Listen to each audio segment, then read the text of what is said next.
Hello there. Hello there. I was just adjusting the screen and is the shrine properly positioned or do Perfect. It's great. Yeah. it's perfect now? Okay. Beautiful. Beautiful.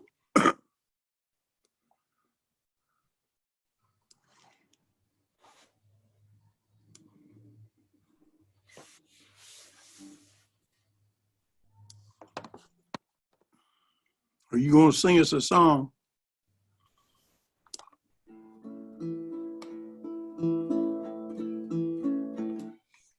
Gonna come from Alabama. Hari Om, Brother Shankara. Hello, Naveen. Namaste, dear. Hey. Hello, Swayam. Brother Shankara. Hi, Cindy. Hello, everybody. You are playing guitar. Yes, my little bitty. That's what she does. She's a singer-songwriter. Singer. She does that real good.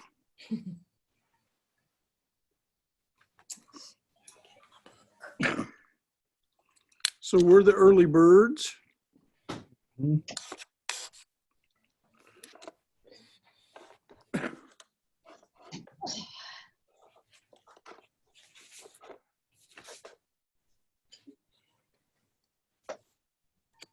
So I assume you're not going to go out and get your nails done, Naveen. No, if they can do it by 6 feet apart, I will go. Right. Yeah, I'm telling you. It's I'm sure the small business people appreciate the fact that they're being allowed to go back to doing what they're doing, but I just worry Really? Not so a much lot. about the consequences. Yeah. There was some funny, humorous clips that people have been forwarding.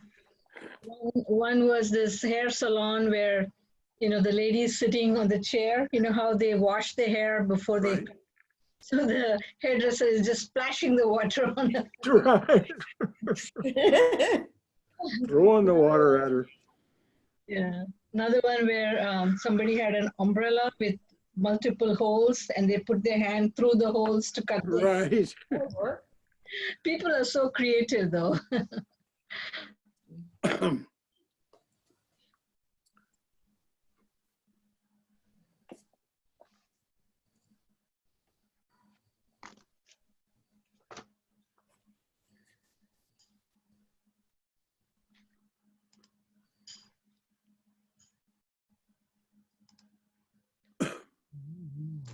Somebody else joined us up there. Haima. Hello, Yes, Haima. Namaste, Brother Shankara. Namaste, namaste, dear. Good to see you. How are you? Quite well. And you? Good. I'm doing fine. Thank you.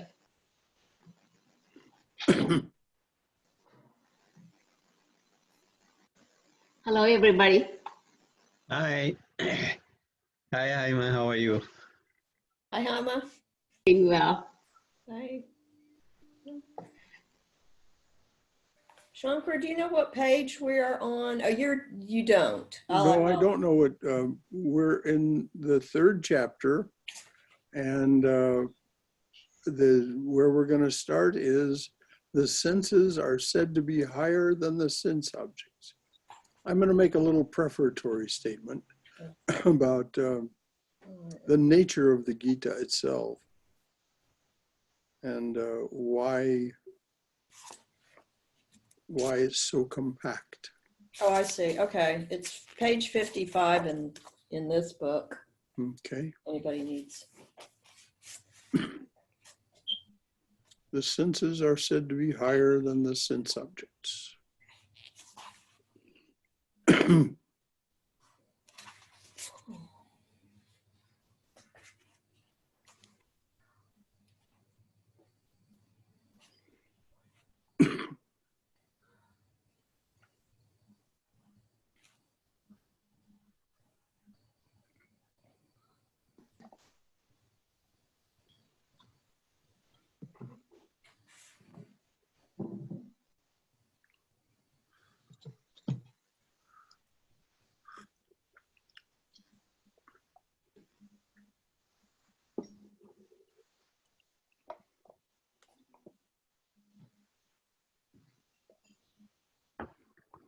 I hope we have Ashley and her mother-in-law again from Colorado. It was nice. They sent a very nice email saying how much they enjoyed it. They in the class last night? No, not that I know of. Oh, maybe Sunday?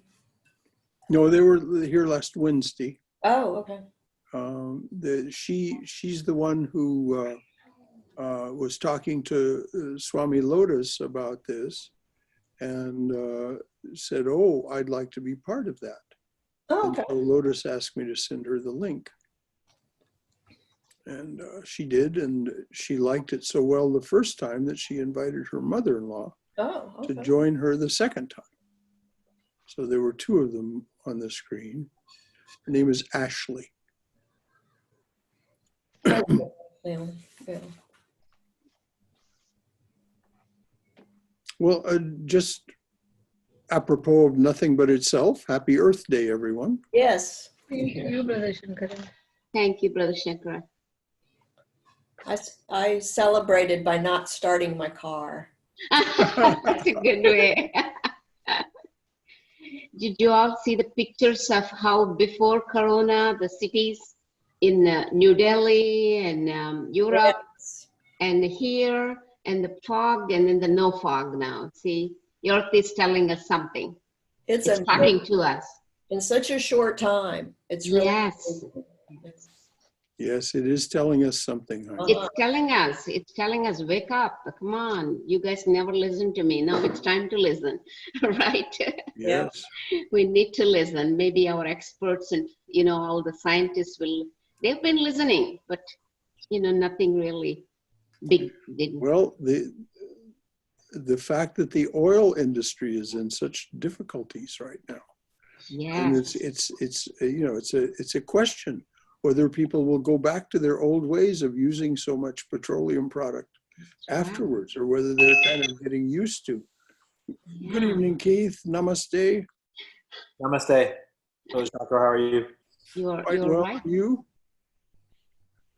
We're just Doing well. discussing the ramifications of Earth Day and Mhm. the fact that today was a remarkable day on Earth, Beautiful. in Beautiful that there's so little pollution Yeah. compared to what it was 2 months ago. Correct. Yeah. It's a shame we've got to go all hide away for it to be that way. That's Well, true. we'll see what happens after this Yes. is all said and done. The health experts are telling us that there will be another wave of this Exactly. during the flu season, That's right. which is Scary. starts in November. It's a winter phenomenon. Yes. So it's certainly anything but over. We'll just That's for sure. see Unfortunately. how it all shakes out.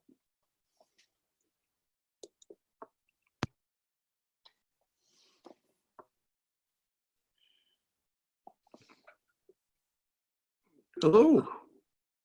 Good evening. Welcome.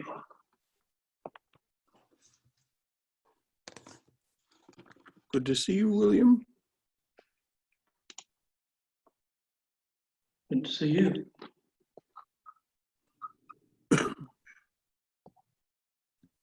We'll wait until 8:02 before we actually start. That's what we do each time. And Good evening, brother. good evening, James. Good to have you join us. Yes, sir. I'm gonna close myself down here in a bit. I'm still eating here, so I'll still be on here, but I'll be out. You mean you're being muted? Is that what you mean? Yeah, muted, visibly out, but I'll still be open here to listen. Okay, good. We'll be able to see that you're there. Yeah, I'll be here. Okay. Hello, Catherine. Hello, Brother Shankara. Namaste, dear. Hey, Kat. Hey. Hi, Cindy.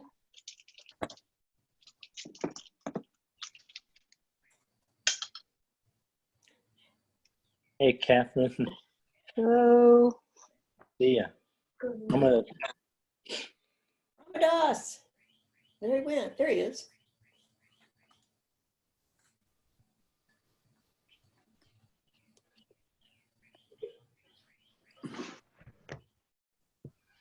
Hello, Brahmadas. Shankara, Namaste, dear. today is the first day of Swami Harinamananda's 6-week Vedanta online classes, so I will be leaving promptly at 9 p.m. tonight. All right. Well, you just exit as you see fit, and we'll see you next time. Okay. Okay, it's 8:02, so we will begin.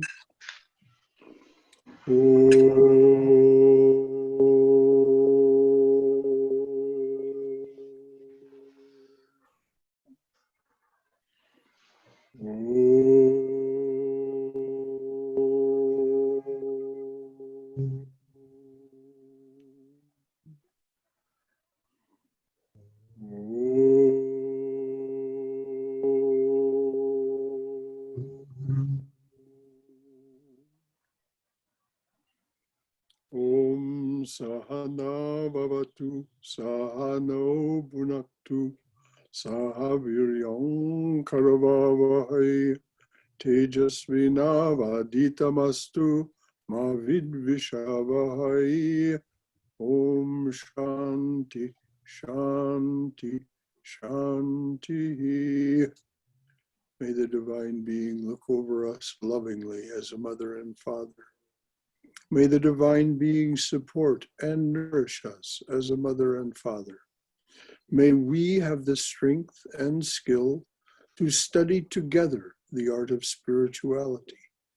May no misunderstandings arise amongst us. Om, peace, peace.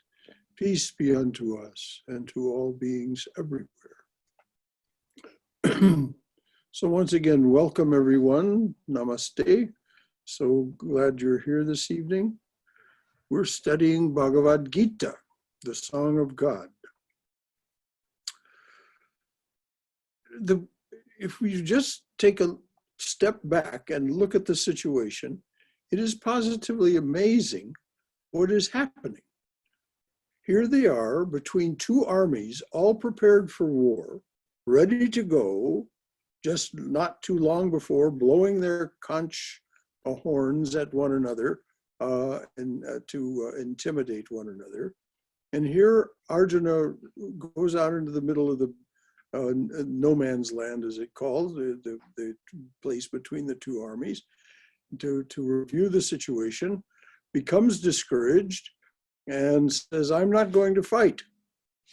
And so this amazing 700 verses of Krishna's instruction begins. Now, 700 verses to cover all of the principal points of Vedanta and the Upanishads is not a lot. So as we can expect, this is compressed. Arjuna represents every person. He's the spokesperson for us all. His questions, his doubts, his fears, they are our doubts and fears. It's, in one sense, it's all a great metaphor for the internal struggle that we have for realization and liberation. And so here's Krishna giving this amazing discourse in the middle of the battlefield, 700 verses long, and it's being observed by Sanjaya, who has been given clairvoyance and clairaudience by Sri Krishna, so that he can inform the king of the Kauravas, the Kurus, Dhritarashtra. He can tell him what's going on. And so this is why this has been recorded, and we have it. So I just wanted to have this be part of our manana about the Gita. What an amazing situation it actually is. that we are privy to this. So we're somewhere in the 3rd chapter, and we are now going to, Krishna is going to tell Arjuna about the structure of reality and personality. It's absolutely fascinating, and as I said, it's very compact. That's the reason for. That's why it's important for us to study this together, so that we get some sense of the deep meaning behind the superficial or the surface words, not superficial, but surface words. So we'll start with this sentence. The senses are said to be higher than the sense objects. What does this mean? When Sri Krishna means higher, in the sense of Sankhya, we can understand this as a higher vibrational reality. There is the senses are less tamasic, more rajasic, and more sattvic than the sense objects themselves. The sense objects are more tamasic, that is, vibrating at a lower rate. The sense objects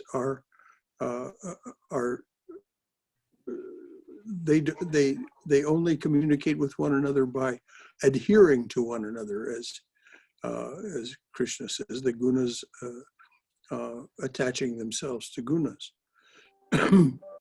So the sense objects, the senses, are said to be higher than the sense objects. The mind is higher than the senses. So the mind is less tamasic, more rajasic, and in very important sense, it has the potential for being much more sattvic. So it is a higher vibrational reality. The intelligent will is higher than the mind. The intelligent will is what the term that Sri Krishna is using is translated by Swami Prabhavananda as this is the buddhi. The intellect, or the buddhi, the intelligent will. What is higher than the intelligent will? The Atman itself. So we see that we've made this ascension from sense objects to senses, to mind, to intelligent will, to Atman. We'll see as Krishna goes on that there is also a descending octave, so to speak, descending. The Atman is this all exists by the Atman's purpose. So Krishna says to Arjuna, in order to be your realized self, in order to be your best self, you must know him who is above the intelligent will. Get control of the mind through spiritual discrimination. Then destroy your elusive enemy who wears the form of lust. And of course, he's speaking of the Rajaguna. And that's what Sri Chaitanya speaks of when he says at the very beginning of the Chaitanya's prayer, chant the name of the Lord and his glory unceasingly, that the mirror of the heart may be wiped clean, that is to say, ignorance may be dispelled, and quenched. Notice this very powerful word, quenched that mighty forest fire, worldly lust raging furiously within. So, of course, Chaitanya is talking about a particular technique for doing this. Sri Krishna will give many, several at least, throughout the Gita. So you get control of the mind through spiritual discrimination, then destroy your elusive enemy, the Rajaguna, who wears the form of lust. And so that's the end of chapter 3. Before we go into chapter 4, renunciation through knowledge, are there any questions about what we covered in chapter 3? Chapter 3 was very detailed by Sri Krishna saying, you know, to operate this karma yoga, you offer everything to me, you completely give up your attachment to results, you stop thinking of yourself as the doer, because the doing is only gunas attaching themselves to gunas. And then there's this description of reality that just finishes by his telling about the senses and the mind and so on. So any questions or comments before we move on?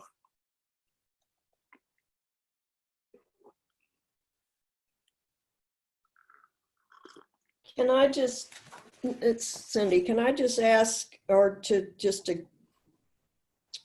clarify that just earlier when Sri Krishna says the Rajo Guna has two faces, rage and lust. Mm-hmm.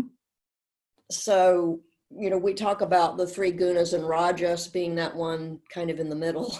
The projecting power. Right, and that it's the active one. Mm-hmm.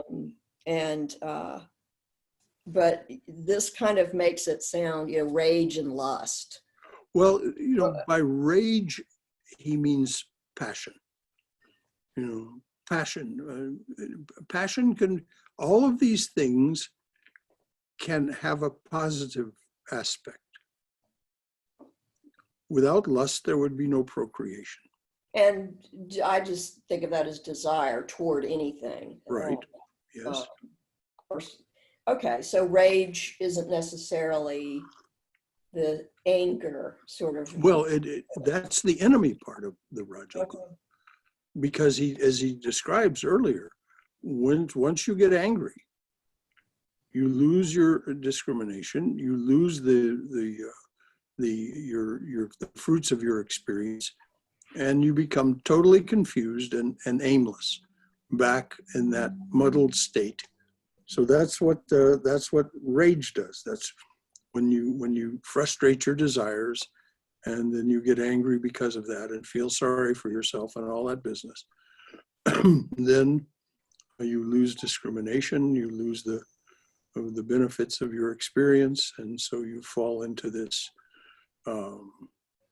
chaotic state where, which is, and we can see it in any addictive behavior.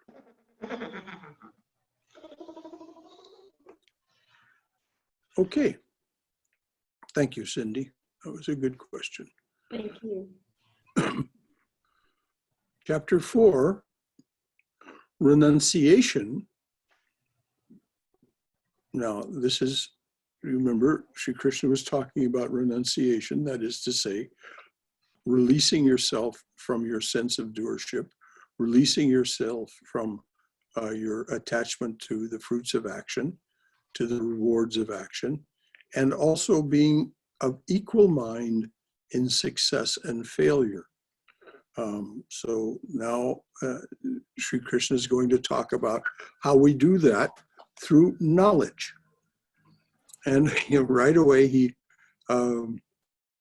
uses a fond and powerful epithet for Arjuna. He says, "Foe consumer, now I have shown you yoga that leads to the truth undying. I taught this yoga first to Vishwaswat. Vishwaswat taught it in turn to Manu, next Ikshaku. Ikshwaku? Learnt it from Manu, and so the sages in royal succession carried it forward from teacher to teacher, till at length it was lost. This is the degradation of Dharma. Throughout the ages, forgotten. It was well known in the Golden Age, the Satyug, the earlier Satyug. It was known in the Silver Age, and in Rama's time, it was getting attenuated, and we had such creatures as Ravana and so on. So Krishna says, it came down through the ages, but then was forgotten. And Arjuna, who's ever alert to contradictions, says, Vishwaswat was born long before you. How am I to believe that you were the first to teach this yoga? A reasonable question, right? How am I to believe that you were the first to teach this yoga? And now Sri Krishna tells him something that is very key to our entire understanding of the Gita. So we'll just listen carefully. Sri Krishna, you and I, Arjuna, have lived many lives. I remember them all. You do not remember. And if we go back to Swami Vivekananda's lectures in London on Jnana Yoga, when Krishna says many lives, we're talking perhaps millions of lives. I remember them all. You do not remember. I am the birthless, the deathless, Lord of all that breathes. This is again one of Krishna's assertions from the point of view of Ishvara. I am the Lord of all that breathes. I seem to be born. It is only seeming, only my Maya. I am still master of my Prakriti. In other words, the fact that he's born doesn't mean that he's lost control of his universal form, of his omnipotence, omniscience, and omnipresence. I am still master of my Prakriti, the power that makes me. When goodness grows weak, this is the famous verse, when goodness grows weak, when evil increases, I make myself a body. In every age, I come back to deliver the holy, to destroy the sin of the sinner, to establish righteousness. He who knows the nature of my task and my holy birth is not reborn when he leaves this body. Once again, Krishna's promise and his challenge for us to understand his nature and his task. When we do, it frees us from attachment. So he's saying, this is the goal, and now he's going to go on and tell us how. He comes to me. So I'll finish that. When he leaves the body, he comes to me, flying from fear, fear being one of the obstacles, from lust and anger. He hides in me his refuge, his safety. The one who knows who Sri Krishna is and what his task is, he renounces, flies from fear, lust, and anger. He takes me for his refuge. He hides in me, his refuge, his safety, burnt clean in the blaze of my being. And this is what we're told. This is what freedom is. The samskaras are burnt to ash when you achieve this knowledge, this knowledge that leads to liberation. Burnt clean in the blaze of my being, in me many find many find home. Whatever wish men bring me in worship, that wish I grant them. So this is one of the warnings. Whatever wish men bring me in worship, that wish I grant them. Whatever path men travel is my path. Now we find the validation of this in the testimony of the saints, but this is very mysterious what he's telling us now. Whatever wish men bring me in worship, that wish I grant them.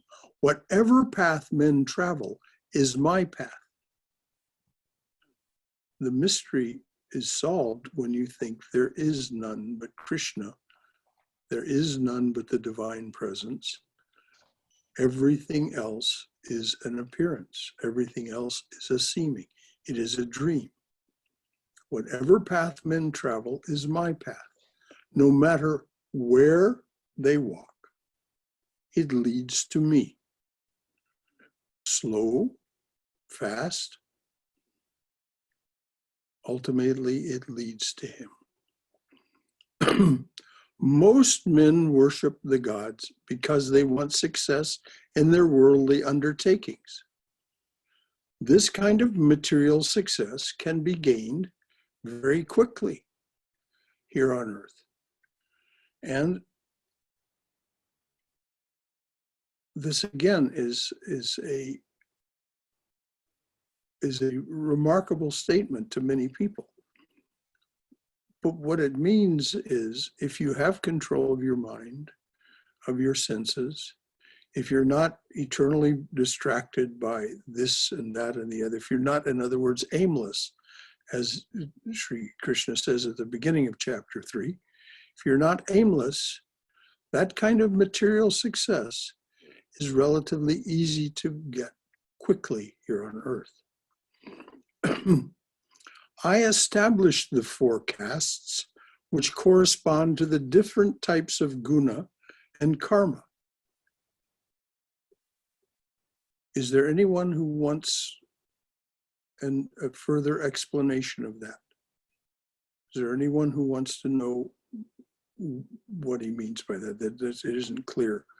By I established the four castes which correspond to the different types of guna and karma. Okay. I am their author. Nevertheless, you must realize that I am beyond any action and changeless.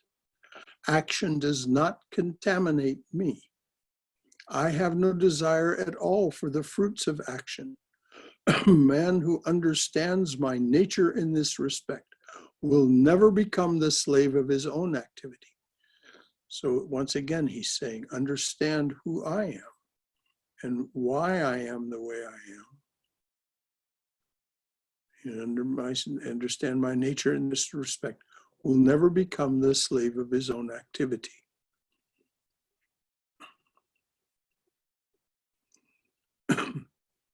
Changeless, birthless, deathless, author of everything. These are the things for us to keep in mind when we're thinking about Krishna and ourselves as taking refuge in him. Because they understood this, the ancient seekers for liberation could safely engage in action. He's talking about the rishis and the god kings of old and so on. Rama safely engaged in action. It didn't imprison him at all. He was in exile for all those years. He had his battle with the Ravana, and then he became a king and went all through that business with Sita. But none of it contaminated him. None of it. He could safely engage in those actions. Now, here's the instruction to the every person, Arjuna, to us. You too must do your work in the spirit of those early seers, because they understood the nature of reality. They could engage in action. Now, Rama didn't come by this knowledge. Rama himself did not come by this knowledge just by virtue of his birth. Just like Sri Ramakrishna, he had his own sadhana, and part of it was the 30,000 shlokas of the Yoga Vasishta. You know, Vasishta instructed him for days, 30,000 verses. So we all have our instructions, and it's up to us to assimilate them and make them a reality for us. You too must do your work in the spirit of those early seers. What is action? What is inaction? Even the wise are puzzled by this question. And Swami Prabhavananda said, there was only one way to understand it. There was no way to explain it. You had to achieve the lower level of realization, savikalpa samadhi, before you could understand this question. What is action? What is inaction? Even the wise are puzzled by this question. Therefore, I will tell you what action is. When you know that, you will be free from all impurity. You must learn what kind of work to do, what kind of work to avoid, and how to reach a state of calm detachment from your work. Now he's instructing, now Krishna knew who was going to win the Kurukshetra war. He knew that Arjuna would become a king. And so he's instructing him to become one of these god kings. What kind of work to do, what kind of work to avoid, and how to reach the state of calm detachment from your work. And here we have the definition. The real nature of action is hard to understand. He who sees the inaction that is in action, and the action that is in action, the action that is in inaction, is wise indeed. Even when he is engaged in action, he remains poised in the tranquility of the Atman.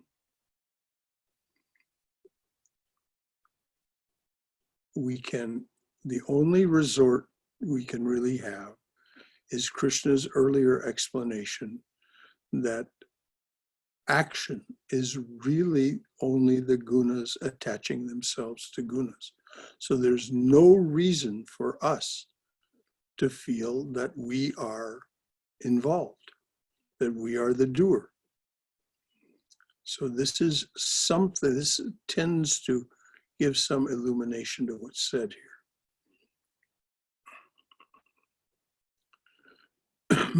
It is in that calmness of mind, calmness of heart, that we see that we are not the doer.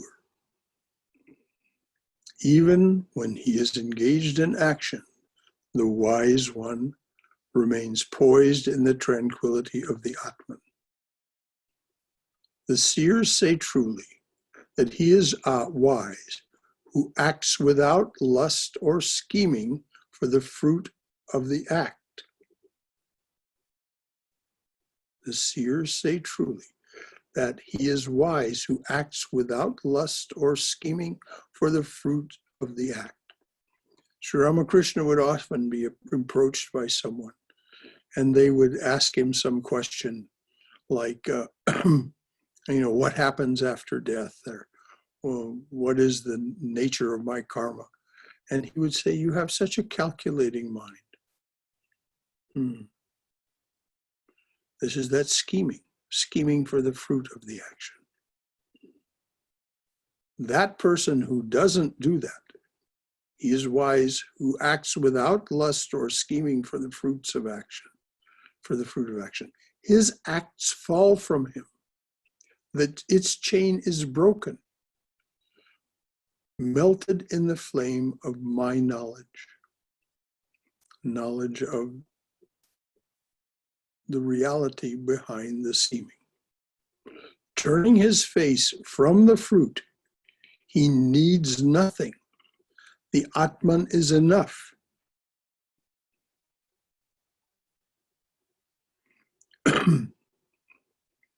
This takes great shraddha on our part, and it's hard won.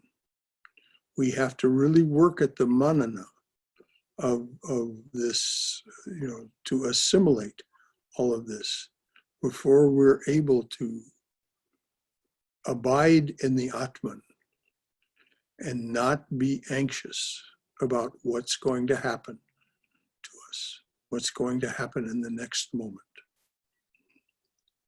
what's going to happen in the next month. He needs nothing. Doesn't mean he doesn't have anything. Means he doesn't need anything.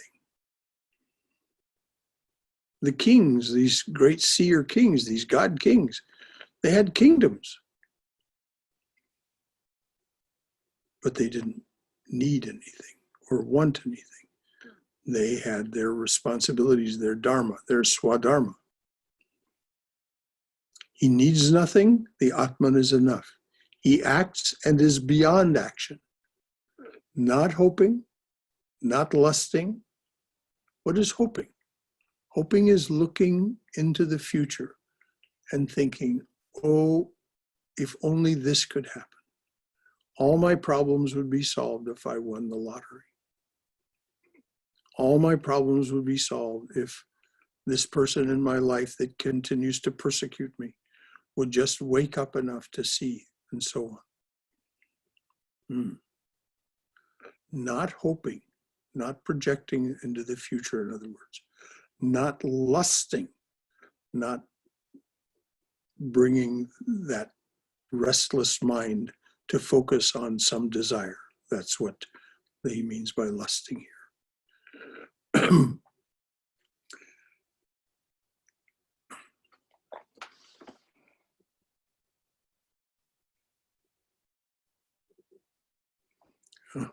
There's a word that I'm not able to read here. Hold on just a moment. I've got a quick question.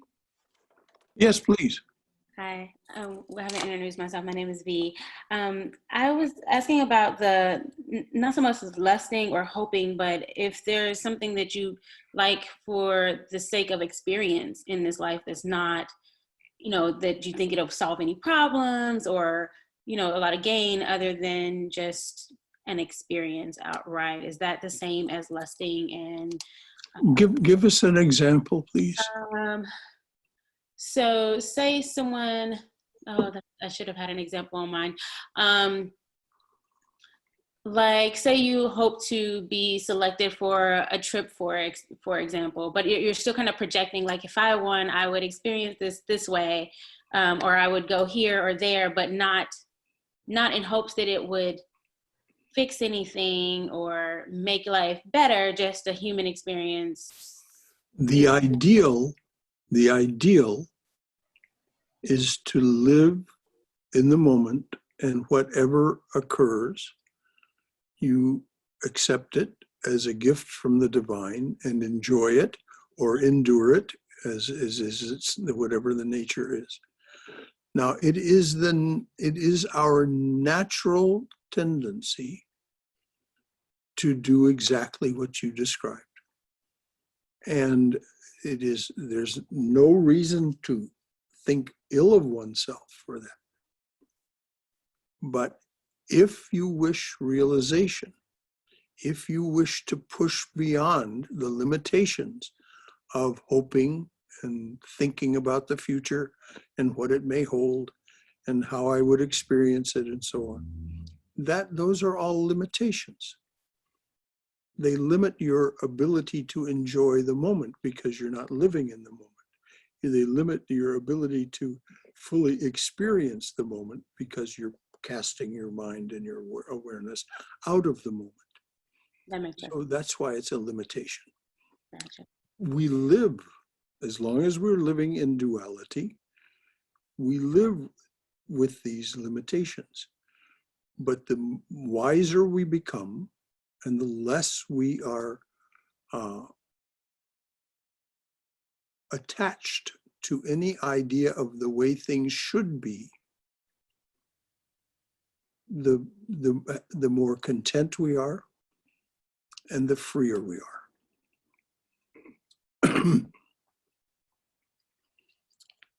I'm still not able to see this one word.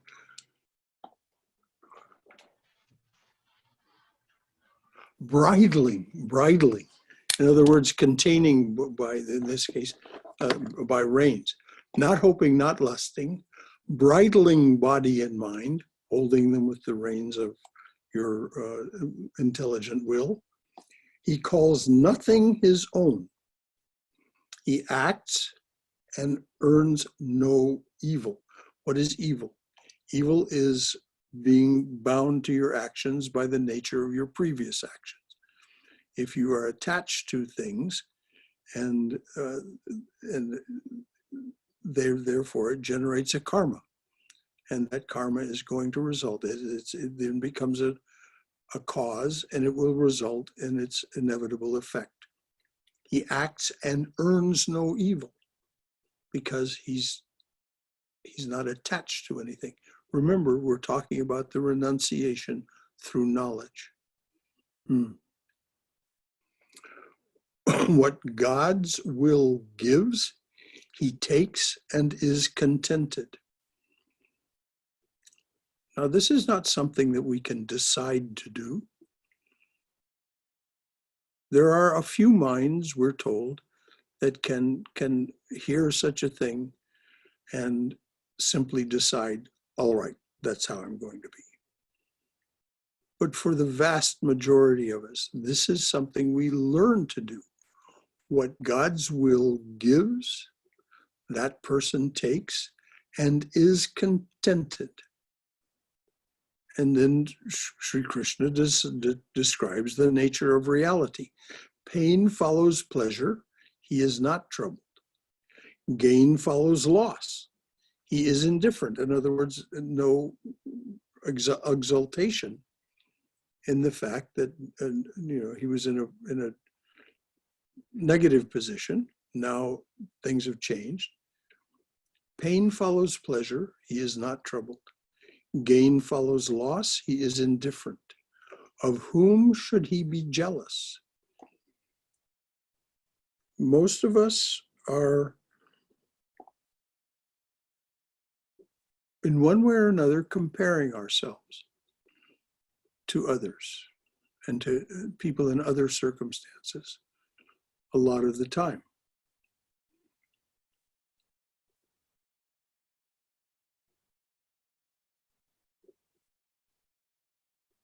This is an issue for us.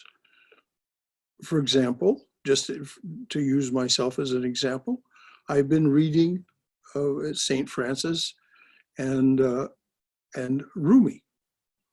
Both of these saints literally talked to the grass, to the trees, to the flowers, to a squirrel. And it naturally occurred to me, what must that be like? Comparing myself with them. Fruitless, absolutely fruitless. So, this is what we do. We cast ourselves out of the moment by thinking these kinds of thoughts. Of whom would he be jealous? He acts is not bound by his action. When the bonds are broken, his illumined heart beats in Brahman. When the bonds are broken, when the bonds of our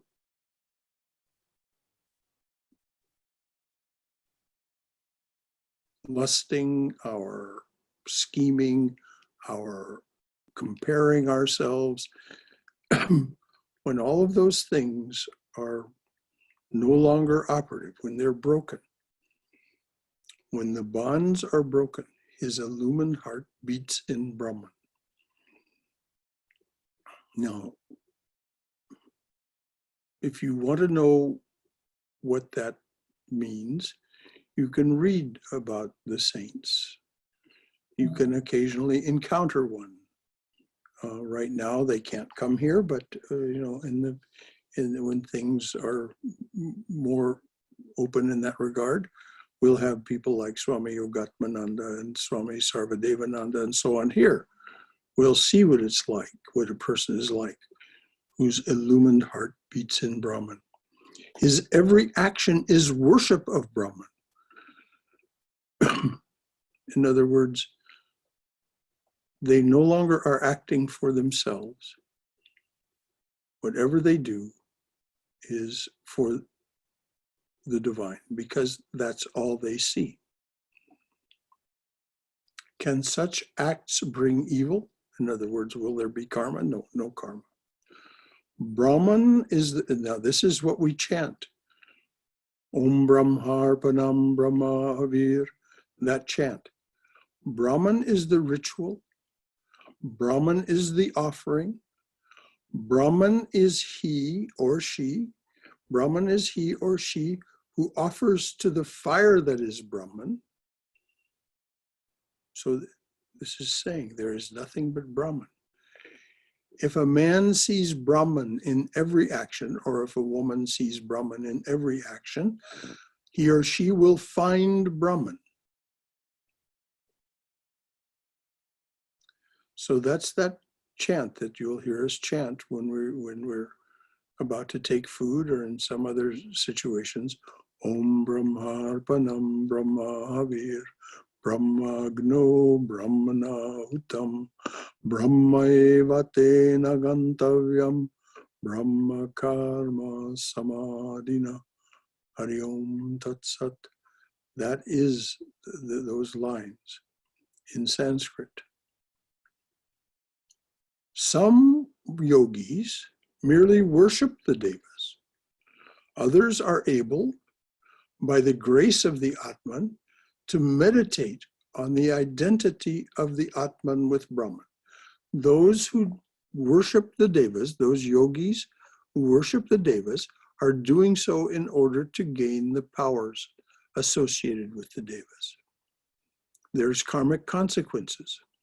It's not like they're being bad. They may be ill-intentioned, but they probably are not. It's just that they're looking for power. They want to control things. That desire to control is an obstacle.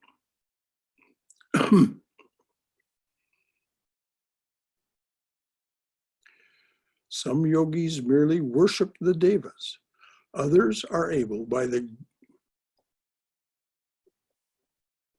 grace of the Atman, to meditate on the identity of the Atman with Brahman. In other words, the active principle, the active Brahman in action, and Brahman without Brahman beyond action. For these, the Atman is the offering, and Brahman the sacrifice, sacrificial fire into which it is offered. So the Atman is the offering, that which exists in time, space, and causation, whether it be an action, a thought, a cup of tea, a meal, whatever it is. For them, the Atman is the offering. And Brahman, the sacrificial fire into which it is offered. Some withdraw all the senses, their senses. Some withdraw all their senses from contact with exterior sense objects. Now he's talking about the yogis that are described in Patanjali's Yoga Sutras. This is the Sanskrit word for what he just described is pratyahara. Some withdraw all their senses from contact with exterior sense objects. For these, hearing and other senses are the offering, and self-discipline is the sacrificial fire. So they're giving up. They're hearing, seeing, feeling, touching, and their self-discipline is the sacrificial fire. They do this because it gives them greater freedom. When you're able to control your contact with exterior sense objects in that way, you have greater freedom. Others allow their minds and senses to wander unchecked and try to see Brahman within all exterior sense objects. This is the bhakta. This is the person who sees that, says that everything is the glory and the splendor of the divine presence, and try to see Brahman within all of those things. Try to see the divine within all of those things. So that's the bhakta's path, the devotee.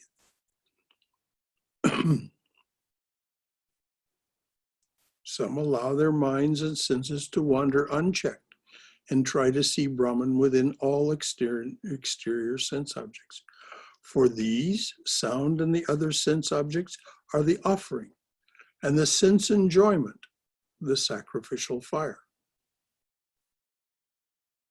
A bhakta, a devotee, in that sense, is in no way attached to what happens and doesn't try to make it happen again.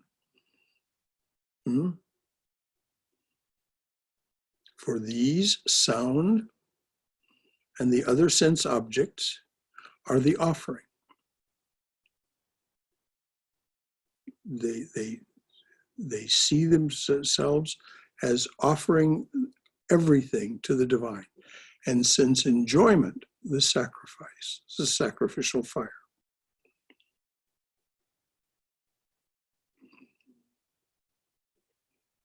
Some renounce all the actions of the senses and all the functions of the vital force.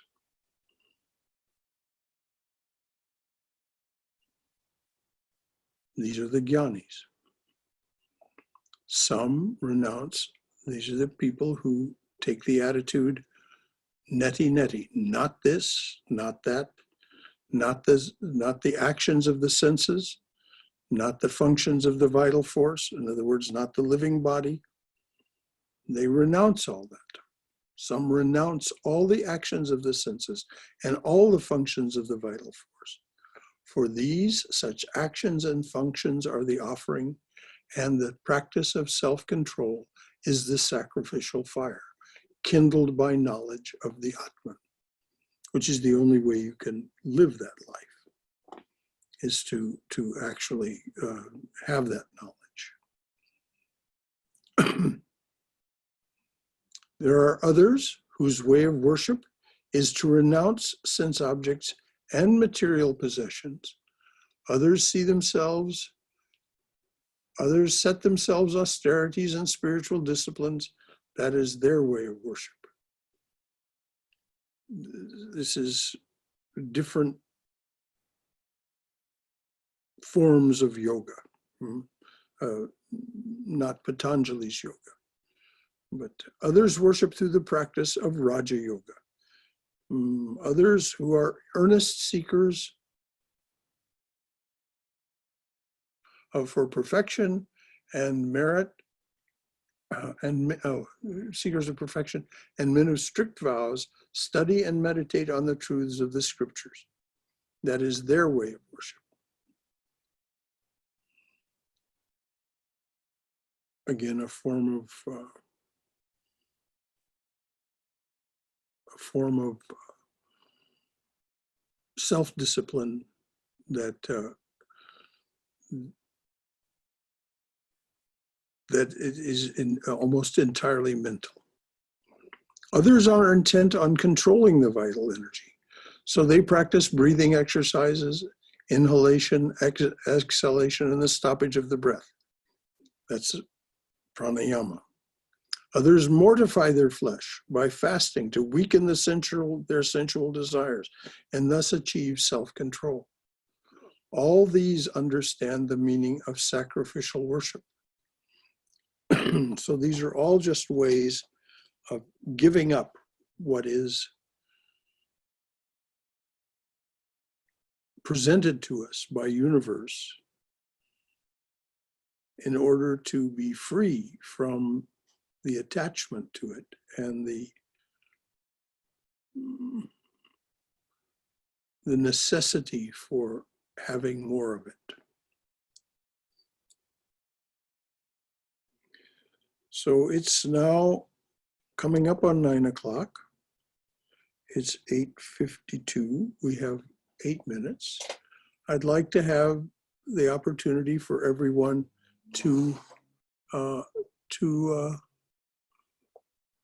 ask questions and make comments. This is where we do this, we make real that those lines in the opening prayer, we study together the art of spirituality.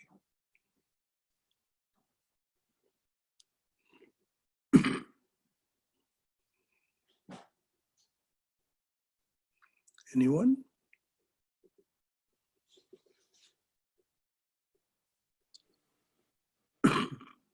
Yeah, I have a question. That Please.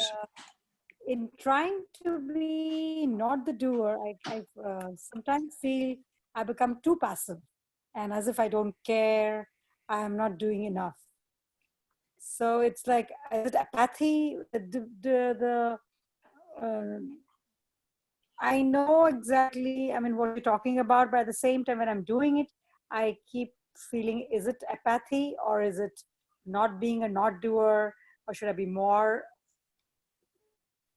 focused? So sometimes in trying not to be the doer, I can become too laid back. Well, we cannot not be the doer in that sense, Amrapali. That's not the point. The point is to do and not be attached to anything.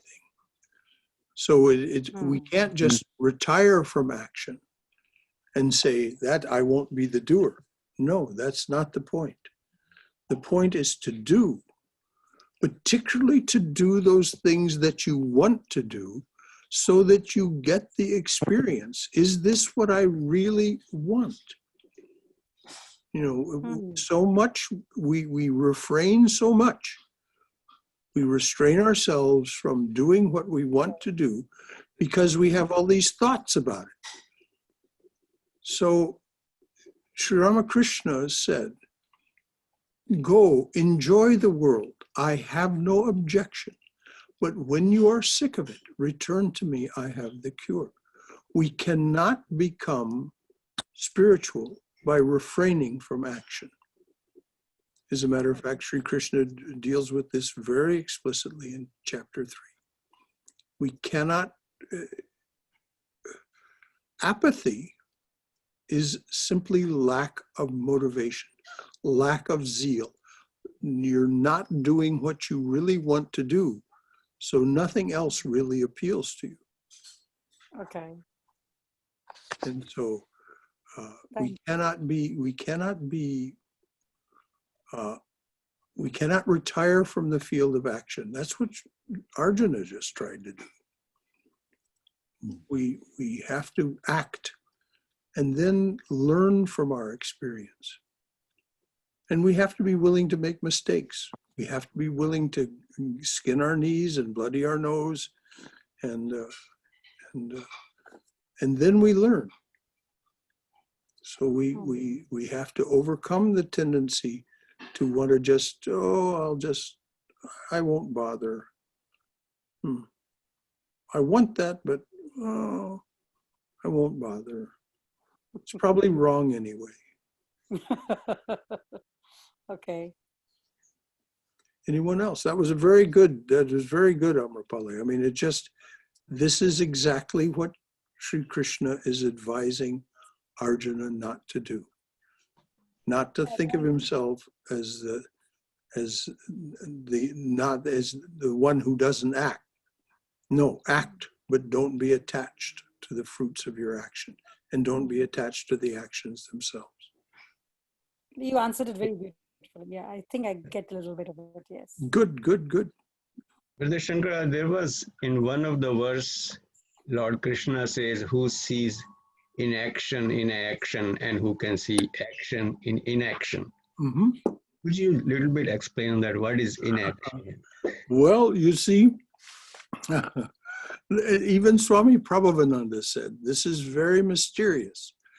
We can only really understand what Krishna is talking about when we achieve that deep calmness of mind, where we can see both action and inaction.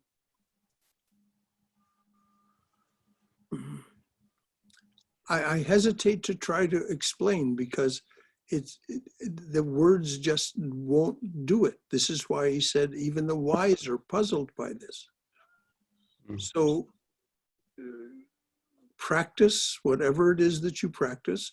Meditation, contemplation, concentration is best. And then once you're in that very calm place, at the center of your being, you can see action and inaction for what they are and are not. But it's not possible to explain it. It's something that we experience. Brother Shankara? And I really appreciate the question, Naveen, but that's the best I can do. Yes. I just wanted to read a few words on this from Complete Works of Swami Vivekananda. Yes, please. He says, a man used to solitude, if brought in contact with the surging whirlpool of the world, will be crushed by it. Just as the fish that lives in the deep sea water, as soon as it is brought to the surface, breaks into pieces, deprived of the weight of water on it that had kept it together. Can a man who has been used to the turmoil and the rush of life live at ease if he comes to a quiet place? He suffers and perchance may lose his mind. The ideal man is he who, in the midst of the greatest silence and solitude, finds the intensest activity, and in the midst of the intensest activity, finds the silence and solitude of the desert. He has learned the secret of restraint. He has controlled himself. He goes through the streets of a big city with all its traffic, and his mind is as calm as if he were in a cave where not a sound could reach him. And he is intensely working all the time. That is the ideal of Karma Yoga. And if you have come to that, you have really learned the secret of work. Very well, very good. Now let's do our manana on those lines, on that is instructions. Yes, Navi. No, I'm saying that comes close to what related to my question, pretty much. Okay, good. Yeah. Thank you, Swayam. That was very appropriate. Now, let us assimilate that. It's not something just to be known intellectually. We have to do what is necessary to come to that place where we abide in that silence in the midst of activity or in the most lonely and separated place. Brother Shankara. Yes. Okay, so I have a question about the different types of yoga that he mentioned. Now, I understand the importance and the benefits of meditating, and even from like hatha yoga to help you be in the moment and align with your higher self. And but in the description that he's given, or as he's breaking down the different types of yoga as sacrifice, are these actions, or is he describing them as sacrifice, or excuse me, offerings, or are they practices to help to bring them to the goal of quietness, oneness? Both at the same time, dear.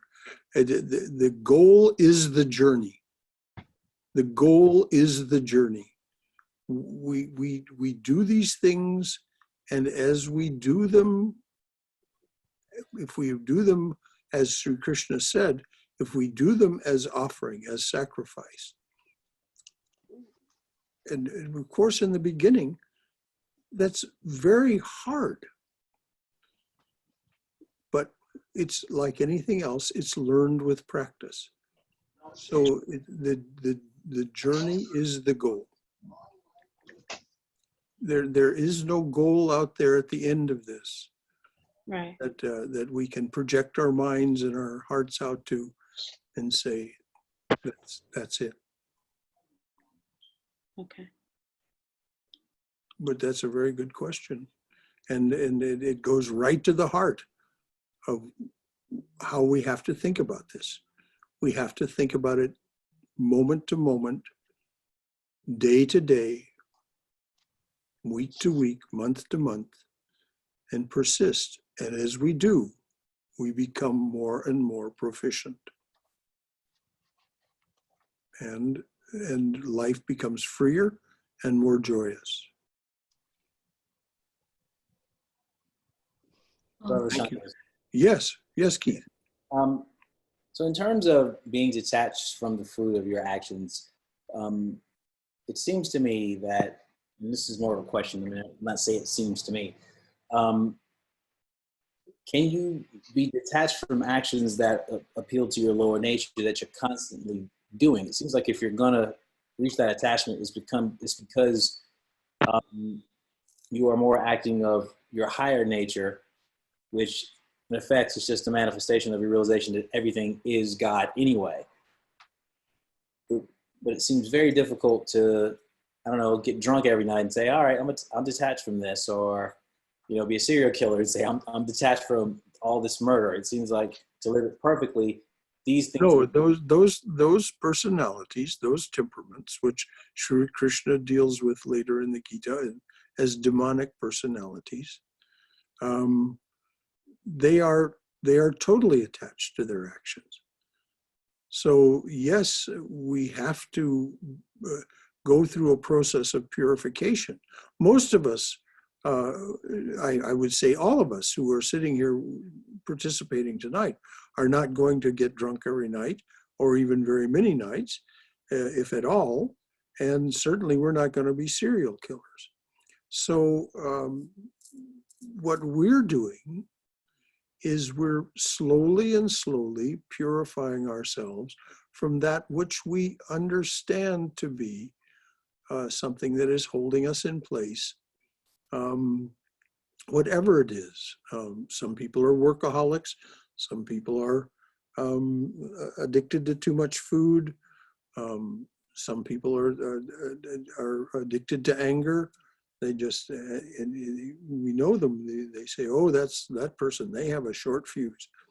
You know, whatever it is then that we're doing that is holding us in place, we replace that. And this is why, if you read the beginning of Patanjali, you see that he starts with the yamas, the restraints, which detach us from an adversarial relationship with the world and other people in it. And we attach ourselves to the observances, the niyamas, that slowly replace those negative and adversarial things that we were doing with higher things. And this is purification. And it is absolutely necessary, along with all of the other things that we're doing as spiritual aspirants. Contemplation, concentration, meditation, practice of japam, whatever it is we're doing. So it's an ongoing process. That's why I said the journey is the goal. And this is why Swami Prabhavananda said, live in a state of expectation. You have no idea how close you are to realization, when that breakthrough may occur.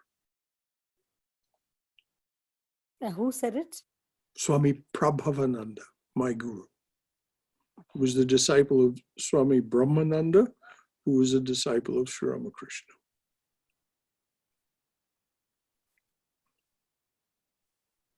Spiritual expectation, not we don't live in expectation of material things or worldly things.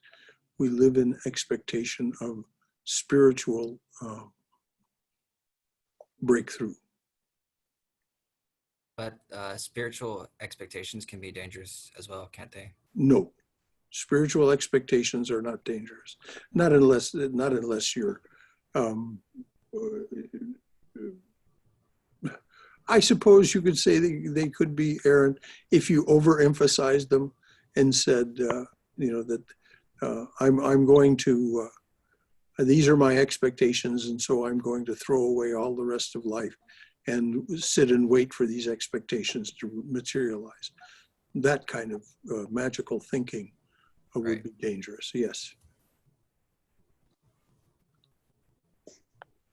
But living in the expectation that I will be free, I am free, I will come to know that I am free. Living in that expectation. Brother Shankara? Yes, dear. Again, I'm going to read a couple of lines from the complete works and then follow up with a question. Yes.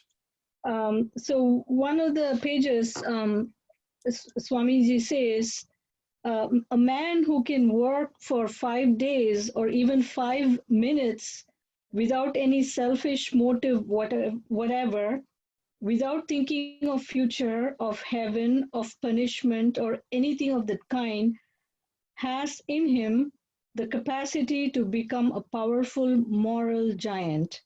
My question is, if we are doing something for those we considered our own, family, community, friends, but not expecting anything, would that be considered selfless, or because they are kind of tied to us, it will not qualify for selfless action?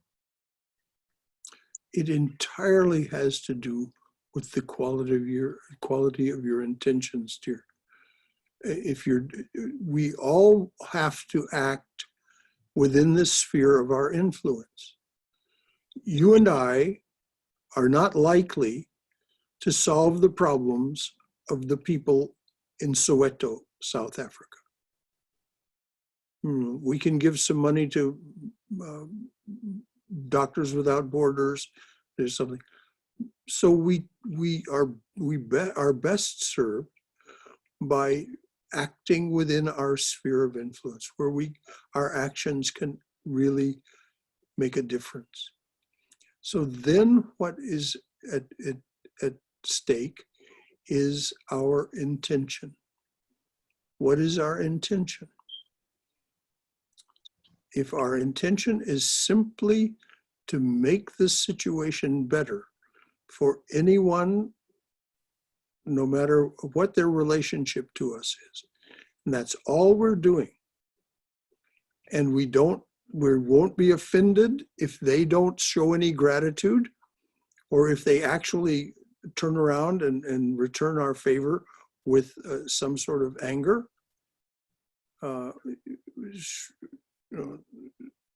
If you read the Song of the Sannyasin, you will see that Vivekananda describes this particular kind of situation quite accurately.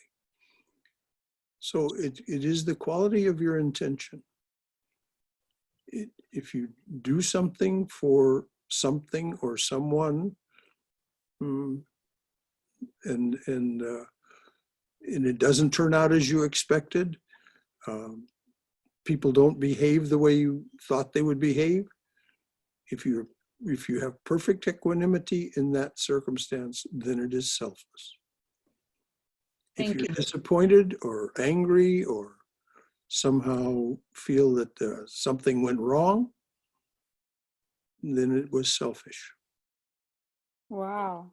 Thank you, Brother Shankara. A wonderful question and a wonderful answer. Thank you, Amrapali. Yes, I agree. Wonderful question. Thank you, Brother Shankara. You clarified a lot of my doubts.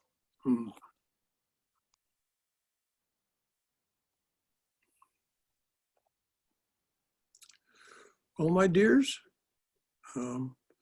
it's quite a bit after 9 o'clock now. So if there's nothing else, then we can call this the end of the class. All right, we'll do it this way.